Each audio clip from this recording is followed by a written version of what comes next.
All right, let's talk about something every homeowner dreads: water. It's essential, of course, but when it gets into places it doesn't belong, it can become an absolute nightmare. Today, we're going to break down the whole issue of property water damage, from the hidden dangers to exactly what to do when things go wrong. So let me ask you a question. What do you think is the single biggest threat to your house? Your first thought might be a fire, or maybe a break-in.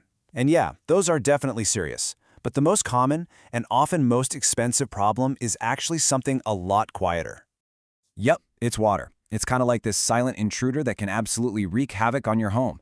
Whether it's a slow, hidden leak you don't see for months, or a sudden catastrophic flood, it is, hands down, the #1 cause of property damage. Okay, but here's the thing. Not all homes are facing the same level of risk. A huge piece of this puzzle is simply where you live. Your local environment creates its own unique set of challenges, and a lot of the dangers are hidden in plain sight. I mean, take a place like South Florida, for instance. It's basically a perfect storm of water-related risks. You've got high humidity all year round, which is just a paradise for mold. The ground itself is like a giant sponge. Porous limestone and a high water table are constantly trying to push moisture up into your house. Throw in aging city pipes and air conditioners that are running nonstop, and you're basically fighting a war against water on 3 fronts: from the sky, from the ground, and from inside your own walls. So we know these risks are kind of always there, just simmering below the surface. But what's the trigger? What's the event that turns a potential problem into a full-blown wallet-draining disaster? Well, it could be something huge and dramatic, like a hurricane. Or it could be something totally mundane, like your washing machine hose giving out. But honestly, it doesn't matter if it's a sudden pipe burst or a slow, silent drip you haven't noticed for weeks. The end result is the same. Water is where it shouldn't be. And that is when a very important clock starts ticking.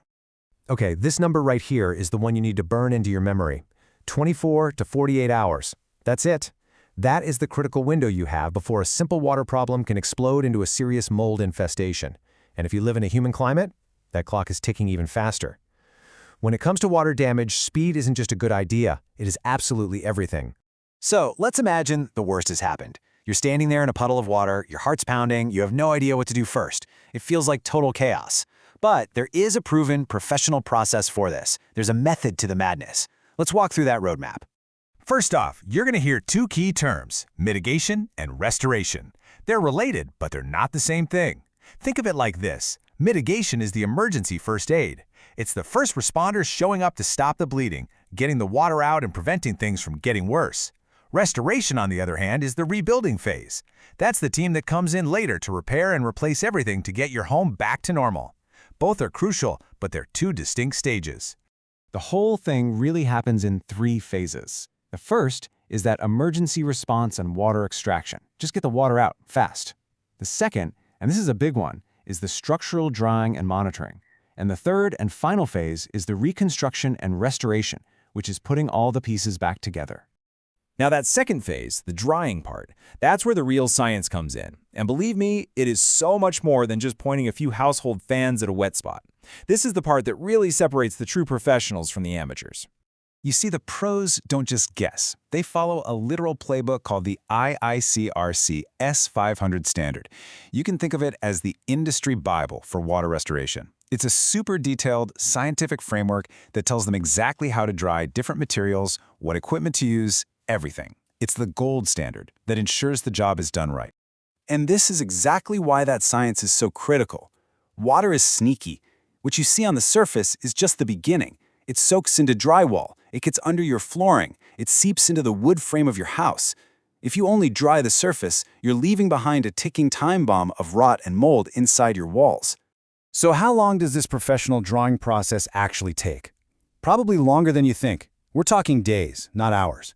For a pretty simple clean water issue, you're still looking at 3 to 5 days. If it's more severe or if the water is contaminated, it could easily be a week or even longer. Anyone who tells you they can do it in a day is either a magician or they're cutting corners. Okay, so we've gone through the problem and the professional solution. But what about you? What's your role in all this? What can you do to protect your home and navigate the chaos if a water disaster does strike? Let's talk about your part in the recovery. You know the saying, an ounce of prevention is worth a pound of cure? Well, it has never been more true than with water damage. The absolute best way to handle a major water problem is to catch it early and stop it from ever getting that bad. So how can you be a detective in your own home? You've got to start looking for the clues. Trust your nose. If you notice a persistent musty odor that just won't go away, that's a giant red flag. Look for visual signs, like paint that's peeling, wallpaper that's bubbling, or weird stains on your ceiling. Check your floors. Are your wood floors warping? Do your baseboards look swollen? And hey, keep an eye on your water bill. If it suddenly spikes for no reason, you could have a hidden leak. Trust your senses. And really quick, we have to talk about insurance. Please do not just assume you're covered.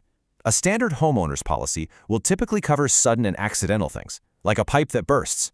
But it usually will not cover damage from a slow, gradual leak that you didn't fix, and it almost certainly won't cover flooding from outside. For that, you need a totally separate flood insurance policy. You really need to know what your coverage is before you need it. So I'll just leave you with this one question to think about. What hidden water threat might be lurking in your home right now? Don't wait until you're standing in a puddle to find out. Be proactive, be vigilant, and be prepared. Because when you're dealing with water damage, a good offense is truly the best defense.